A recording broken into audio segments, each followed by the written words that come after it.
There are some things about this hospital that defy explanation. I've been working at One Life General Hospital in New Jersey for a few months now, and let me tell you, it's not your average medical facility. This place is a sprawling, cutting-edge complex equipped with the latest surgical robots and a library stocked with up-to-date medical journals. When I heard they needed a night shift doctor, I jumped at the chance. I was burned out from the constant patient chit-chat during the day, and I figured the graveyard shift would let me focus on the real emergencies, the kind that roll in at 3 a.m., where I could truly save lives. Little did I know, this job would plunge me into mysteries I can't shake. The routine at One Life was easy enough to pick up. It's a modern hospital, humming along like any other. Until it isn't. Over the past few months, strange incidents have piled up, gnawing at me. I can't share patient names or specifics, HIPAA and all. But these stories, they're not really about the patients. They're about something else lurking in the shadows of this place. I think people deserve to hear them. One night, a 6-year-old girl came in with severe dehydration. She was eerily calm for her age, not even flinching as we hooked her up to an IV drip. I decided to keep her overnight for observation. Later, during an unusually quiet stretch, I went to check on her before grabbing some shut-eye. When I stepped into her room, I froze. She was sitting bolt upright in bed, wide awake, wearing 5 surgical masks stacked over her face. The door clicked shut behind me, and the room felt colder than the rest of the hospital, like a chill had settled in the air. "You know," I said gently, "you don't need to wear all those masks." She looked up at me, her eyes wide and serious, almost fearful. She didn't take them off. Instead, she whispered that a woman kept trying to make her drink something. A woman with long hair cascading down to her hips. She said she could hear the woman talking, but her mouth never moved. Alarm bells rang in my head. No one like that should have been near her room at that hour. I stepped out and radioed security, relaying what she told me. Their response was a mix of concern and something odd, almost like recognition. They promised to double up patrols on the floor. One guard muttered something about barriers that should have kept the woman out. At the time, I brushed it off. Other patients needed me. But lately, I've been wondering, what barriers? Then there are the equipment glitches. One night, the X-ray machine went haywire.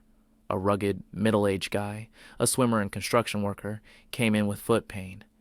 The attendant tried scanning him, but every image showed his leg shattered into a pulp of broken bones. Yet he sat there, calm as ever, barely wincing when I touched his foot. It made no sense. When the attendant stepped out, I ran the scan myself. This time, perfectly normal, just a mild sprain. I sent him off with ice and elevation instructions, relieved he wouldn't miss his swim meet. I logged it as a malfunction and called maintenance. But deep down, I knew something was off. Of course, there are the tragedies, too. The ones where you fight like hell but still lose. 2 sons once brought in their unconscious mother, found slumped in front of her TV. We suspected a stroke or heart attack and did everything we could.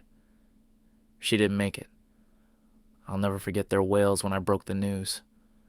Later, the report listed her cause of death as asphyxiation, like her body just forgot to breathe. How does that even happen? Another case still haunts me.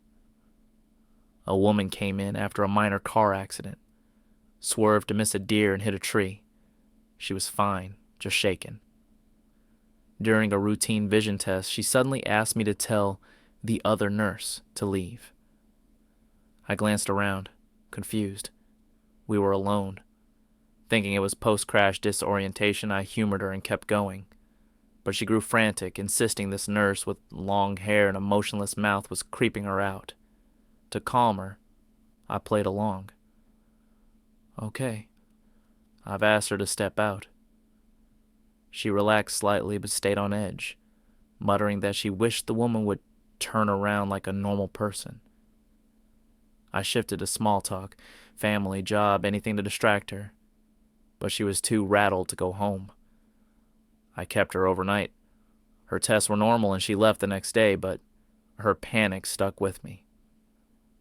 The night crew at One Life is my saving grace. Jen, the head nurse, knows everyone's secrets and runs a tight ship. Missy, Ted, and Diane are my caffeine and candy bar comrades, keeping me sane through the long hours. Then there's Don Barton, a veteran GP who showed me the ropes my first night. He shared vending machine hacks and warned me about the elevators. If it takes you to the 6th floor on its own, just stay put. The doors will close and you'll be fine. When I pressed him about the 6th floor, he waved it off as administration and said I'd never need to go there. The team's great, tight-knit, with stellar bedside manner, but Don's warning lingered. One shift, a frantic woman demanded Dr. Lansbury for her test results. Lumps on her back, possibly cancerous. I'd never heard of a Lansbury here, but when I asked Jen, her face twisted with shock and joy. She said, "Doctor?" Lansbury had just retired after 50 years, leaving a note with the results. Benign. I delivered the good news, but the patient showed me a photo of a young woman, supposedly Lansbury, taken days ago.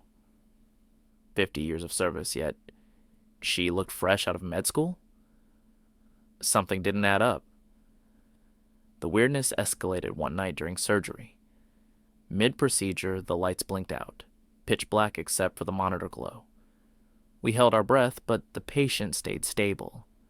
When the lights flickered back on, I spotted bizarre tools on the tray. A 2-pronged instrument with feathers, a flower-shaped blade with sharp petals. No one claimed them.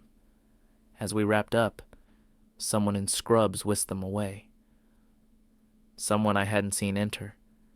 They vanished through a still-closed door. Patients see things, too. A feverish boy warned me not to drink my coffee, claiming a lady spiked it. His mother brushed it off, but I dumped it in the sink, and a rusty razor blade clattered out. Another time, a visitor dislocated his shoulder fleeing a stairwell after hearing his old nickname from a woman with a second face on the back of her head. He said her mouth didn't move, but her voice called him. I ordered a CT scan just in case. My first week, Diane and I got lost in an unfamiliar wing. A wheelchair rolled across the ceiling toward us, empty. She yanked me to the stairs, saying, "Ignore it. Stuff like that happens here, just leave." She wouldn't discuss it again. Then there was the prom stampede. Teens from a Pennsylvania high school I'd never heard of, despite living in Jersey my whole life. They didn't know how they ended up at One Life, and the paramedics were gone before I could ask. Online, the incident checked out. No deaths, thankfully. But the distance puzzled me. The creepiest moments hit closer. One night, a red glow spilled from an empty room. I heard voices and beeping. But inside, nothing. Except my spare shirt, embroidered with my initials, lying on the bed. How to get there from my locker. Another time, a dying patient coded, claiming a long-haired nurse tried to stop his heart. His roommate saw her too. That same night, a heart surgery patient tore out stitches, swearing a woman in the window urged him to do it. Always the same description. Long hair, mouth still as she spoke. I asked around about her. Everyone, Jen, Diane, even security, said to ignore her, that she's been here since the hospital's founding. Diane snapped when I pushed, but later apologized. She said she chose to stay here, happiest at One Life. That's when it hit me. I'd never seen her, or any night staff leave. I started watching closer. A nurse's pen slipped through her fingers like she couldn't grip it. Jen's reflection flickered in a window. By morning, everyone looked deathly pale. Then I overheard two docs, Nelson and Brinkman, casually mention lobotomies from the 40s like they'd been there. They're my age. Too young for that. Finally, I took the elevator to the 6th floor. It opened to a dark, abandoned hallway. 2 signs hung on the walls. Patients. Listed names and dates. Some alive, some dead. Staff listed my night crew. Jen, Don, Diane, all with birth and death dates stretching back centuries. Mine was there too. The only name without a death date. Yet. These stories still chill me, and I've got more. What's really going on at One Life General? I don't know, but I can't stop digging. Hey, if you enjoyed this eerie tale from One Life General Hospital, hit that like button and subscribe to Story of Reddit for more spine-chilling stories. Drop a comment. Have you ever worked a night shift with secrets like these? Let's unravel the mysteries together. See you in the next one.